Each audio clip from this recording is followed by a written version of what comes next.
की हुकूमत के खिलाफ अपोजिशन की हिकमत अमली पर मुशावरत की गई।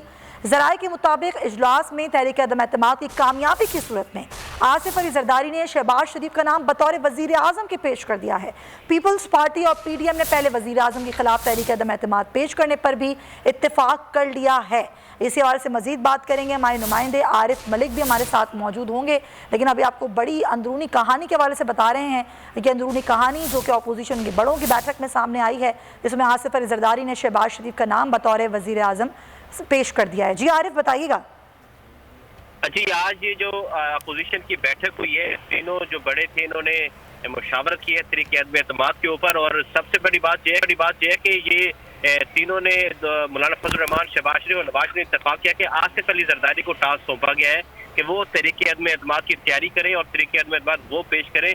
और बतौर आसिफ अली जरदारी ने बतौर वज़ीर आज़म के तौर पर शहबाज शरीफ का नाम अनाउंस किया और उसके ऊपर मौलाना फजल रहमान और नवाज शरीफ ने भी हामी भरी और ये इत्तेफाक किया उन्होंने। और ये भी इत्तेफाक किया इस मुलाकात के अंदर कि तरीके अदम एतमाद पहले वज़ीर आज़म के खिलाफ लाई जाए और उसके बाद जो है तरीके अदम एतमाद कौमी असम्बली के स्पीकर और बामली जो वज़ीर आला के खिलाफ जो है वो तरीके अदम एतमाद लाई जाएगी।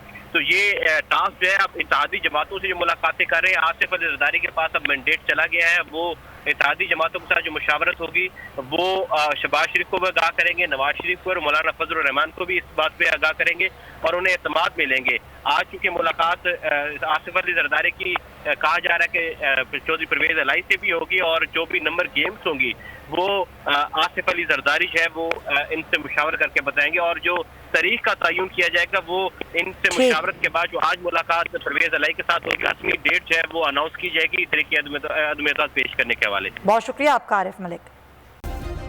सब्सक्राइब करें और बेल दबाएं ताकि कोई खबर रह न जाए।